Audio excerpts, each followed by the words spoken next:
Mummy, कल निखिल जी पुणे आ रहे हैं कंपनी के काम से। वो हमारे घर ही रुकेंगे। भैया से कहना टाइम से एयरपोर्ट पहुंच जाएं उन्हें लेने के लिए। भाभी से कहकर सारा घर व्यवस्थित करा लेना। भाभी से कहना दिन के खाने में 3 सब्जी और 2 तरह के मीठे तो जरूर बनाएं। डिनर में कोतवाली चौक पर जो नया बड़ा होटल खुला है ना, उन्हें वहां खाना खाने ले जाना। सीमा ने अपनी माँ कामिनी जी से फोन पर कहा, दामाद जी आने वाले हैं। ये सुनकर तो कामिनी जी के हाथ पांव फूलने लगे।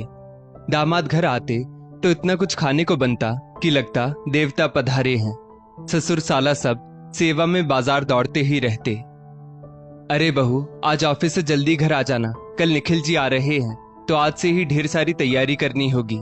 सारा घर व्यवस्थित करना होगा। बाथरूम में नए शैम्पू, साबुन, टूथपेस्ट रख देना। बाजार से पनीर, मिठाई, फल भी तो लाने पड़ेंगे। कामिनी जी अपनी बहू मेघा से बोली, अरे मम्मी जी, आप चिंता मत कीजिए, जीजा जी घर के सदस्य ही हैं, हर महीने तो आते हैं। मैं ऑफिस से जल्दी नहीं आ पाऊंगी, क्लोजिंग का टाइम चल रहा है, काम का काफी प्रेशर है और मैं कल ऑफिस से छुट्टी भी नहीं ले पाऊंगी। सारी व्यवस्था मैं अच्छे से कर दूंगी, जीजा जी को मान सम्मान भी दूंगी, पर उन्हें भी मेरी स्थिति समझनी होगी।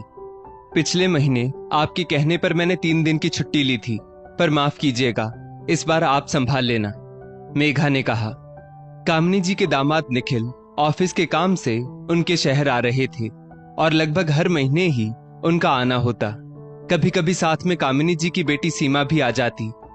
दामाद जी ससुराल में 5 स्टार होटल जैसी फैसिलिटी चाहते थे। उन्हें अपनी कंपनी की तरफ से आने जाने, खाने पीने, रहने का पूरा खर्चा मिलता, लेकिन वो पैसे बचाने के लिए ससुराल में ही रुकते, तरह तरह की डिमांड करते, ये जानते हुए भी कि ससुराल में बेटा बहू दोनों नौकरी पेशा हैं और सास ससुर की भी उम्र हो चली है। मेघा की शादी हुए सिर्फ 2 साल हुए थे, पर इन 2 सालों में लगभग 15 बार उसका सामना जीजा जी से हो चुका था। निखिल जब अपनी पत्नी सीमा संग ससुराल आते तो पत्नी को भी कोई काम करने नहीं देते। किसी से जरा सी भी चूक हो जाए तो उनका गुस्सा 7वें आसमान पर होता।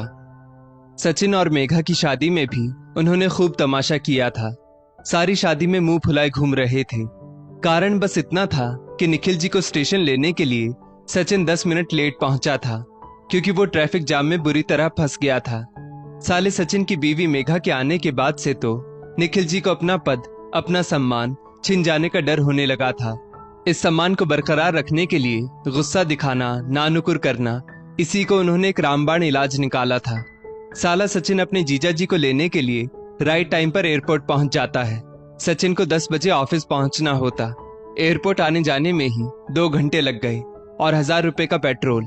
स्थिति को देखते हुए चाहते तो जीजा जी खुद से भी आ सकते थे, लेकिन नहीं, उन्हें तो अपना दबदबा बनाए रखना था। दामाद के स्वागत में कामिनी जी पलकें बिछाए खड़ी थी। देखना, अभी मम्मी जी का शुरू हो जाएगा, ये खा लो, वो खा लो, अभी कहाँ कुछ खाया है कि रट लगाए रखेंगी। बहू मेघा ने धीरे से अपने पति सचिन से कहा।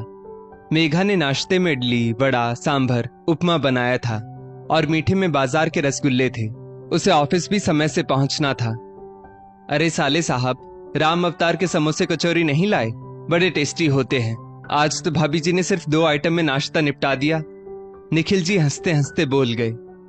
जी, जीजा जी कल ले आऊंगा, सचिन बोला।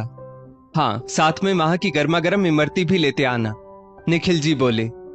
12 बजे तक मैं ऑफिस के काम से निकल जाऊंगा, दोपहर का खाना मैं यहीं घर पर ही करूंगा, निखिल जी बोले। ठीक है जीजा जी, मैं भी उस समय ऑफिस से हाफ डे लेकर लंच पर घर आ जाऊंगा। मेघा तो अभी ऑफिस के लिए निकल जाएगी, उसे ऑफिस में कुछ जरूरी काम है, वो छुट्टी नहीं ले पाएगी, सचिन ने झिझकते हुए कहा। हाँ भाई, अब लोगों को रिश्तों की कद्र ही कहाँ है, घर के दामाद की वैल्यू ही नहीं रही, निखिल जी ने फिर तंज कसा। सचिन और मेघा निखिल जी की फितरत से वाकिफ थे, इसलिए उन्होंने जवाब देने की बजाय खुद के काम पर फोकस रखना जरूरी समझा। मेघा ने घरेलू सहायिका और अपनी सास की मदद से झटपट लच्छे पराठे, कढ़ाई पनीर, पाइनएप्पल रायता, मटर पुलाव, जीरा आलू बनाए और ऑफिस के लिए निकल गई। लगभग 3 बजे निखिल जी घर आते हैं। कामिनी जी और उनके पति खाना खा रहे थे। इस बात से भी निखिल जी नाराज हो गए, जो उनके चेहरे से साफ झलक रहा था। अरे बेटा, हम आपका इंतजार करते करते अभी ही खाना खाने बैठे हैं, सचिन का फोन था, उसने कहा कि हम लोग अब खाना खा लें, वो आपको लंच पर कंपनी देगा। सचिन के पिता आलोक जी ने कहा। कामिनी जी ने झटपट खाना खाया और खाना परोसने की तैयारी करने लगी।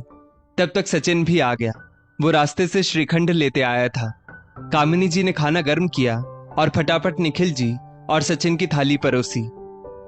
लच्छे पराठे का स्वाद तो गरम गरम ही आता है। भाभी जी ने पराठे पहले ही सेक रखे थे।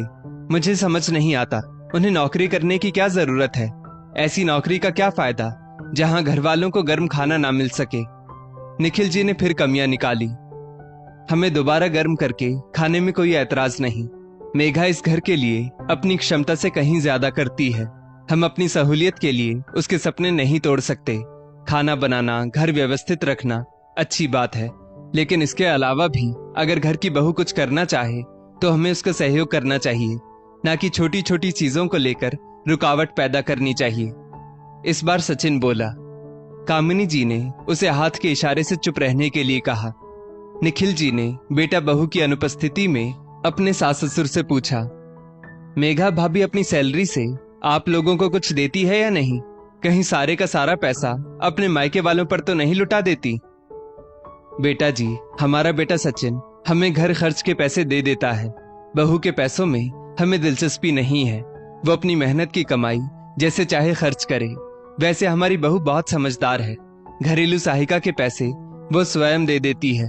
हमें भी हमारी जरूरत की चीजें उपहार में देती रहती है। और सबसे जरूरी बात, वो मान सम्मान, प्यार, परवाह सब करती है। और हमें क्या चाहिए? ससुर आलोक जी ने बहू का पक्ष लेते हुए कहा। रात को सचिन बातों बातों में कहता है, मैं नई गाड़ी लेने की सोच रहा हूँ। काफी साल हो गए इस सेकेंड हैंड गाड़ी को चलाते हुए। अब इसकी मेंटेनेंस में भी काफी खर्च आने लगा है। इसे बेचकर लोन लेकर नई गाड़ी खरीद लेता हूँ। इस बार सिल्वर कलर में गाड़ी लेने की सोच रहा हूँ। मैं भी नई गाड़ी खरीदने वाला हूँ, तो मेरी पुरानी गाड़ी तुम ले लो। वैसे इसकी कीमत ज्यादा है, पर मैं 4 लाख में दे दूंगा। निखिल जी कैसे भी करके अपनी पुरानी गाड़ी सचिन को बेचना चाह रहे थे। इस बार मेघा बोली, नहीं जीजा जी, हम आपकी गाड़ी नहीं लेंगे। इस बार हम लेटेस्ट मॉडल की नई गाड़ी ही खरीदेंगे। निखिल जी को मेघा का बोलना सही नहीं लगा। जब से मेघा बहू बनकर इस घर में आई है, निखिल की तो वैल्यू ही कम हो गई। सारे फैसले अब मेघा और सचिन की राय लेकर ही किए जाने लगे। अचानक निखिल की नजर किचन में पड़ती है।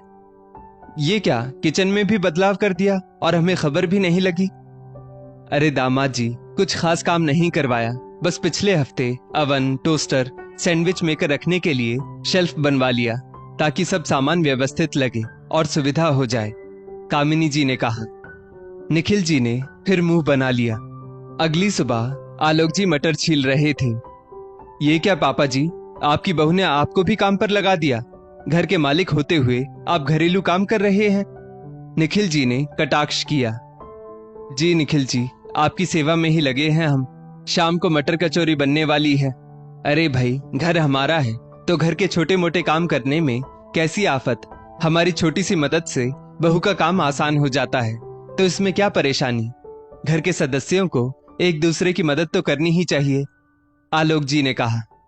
निखिल जी अपने ससुर को बहू के खिलाफ भड़काना चाह रहे थे, लेकिन यहाँ तो पासा ही उल्टा पड़ गया।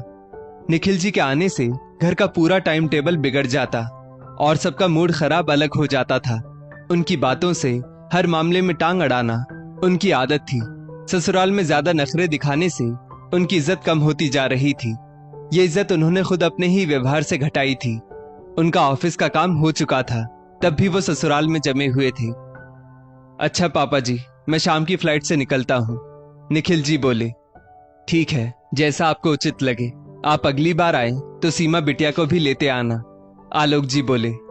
सास ससुर ने जाते वक्त दामाद के हाथ में भारी लिफाफा दिया और साथ ही साथ बेटी बच्चों के लिए कई उपहार भी भेजे। अगले दिन ही बेटी सीमा का फोन आता है। क्या मम्मी, आप लोगों को दामाद का सत्कार करना नहीं आता? आप लोगों की वजह से कितना कुछ सुनना पड़ा मुझे। निखिल जी कह रहे थे पूरा घर भाभी के इशारों पर चलता है। घर में दामाद आया हुआ था और वो महारानी काम से बचने के लिए ऑफिस निकल गई। अब घर की हर बात हमसे छुपाई जाने लगी है। किसी भी चीज में हमसे पूछना भी जरूरी नहीं समझा जाता। मॉड्यूलर किचन बनवा लिया, नई गाड़ी खरीदी जा रही है। अब हमारी बातों को काटा जाने लगा है। भाभी तो घर के दामाद के सामने बेधड़क बोले जा रही थी। सीमा बोलते ही जा रही थी, देख बेटा, बात कड़वी है पर सही है। दामाद जी जरूरत से ज्यादा हमारे घर के मामलों में हस्तक्षेप करते हैं। हमने बहू को बेटी के रूप में स्वीकार किया है, वो भी हमें अपने माता पिता का दर्जा देती है। फिर उसके पहनावे, उसके कामकाज, उसके बोलने पर हर बार टोकना दामाद जी को शोभा नहीं देता। बेटा, किसी भी स्थान पर आपकी इज्जत, आपका मान सम्मान तब तक ही बना रहता है जब तक आप किसी को बोझ ना लगने लगे। हम भी दामाद जी को मान सम्मान, इज्जत देते हैं, उनकी खातिरदारी करते हैं, पर कोई एकदम ससुराल में जाकर जम ही जाए, 5 स्टार होटल की सुविधा मांगे, घरेलू मामलों में हस्तक्षेप करे, तो कितनी बार कोई चुपचाप सहन करेगा।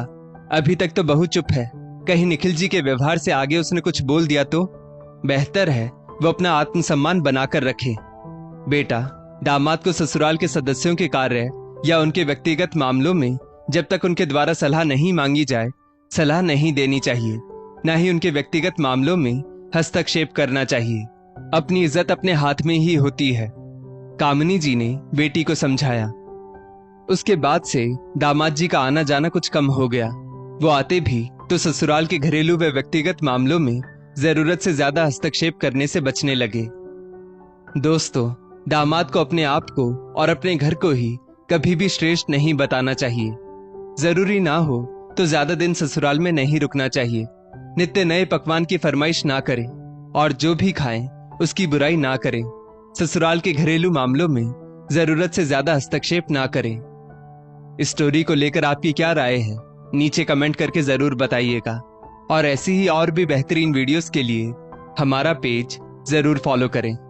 धन्यवाद।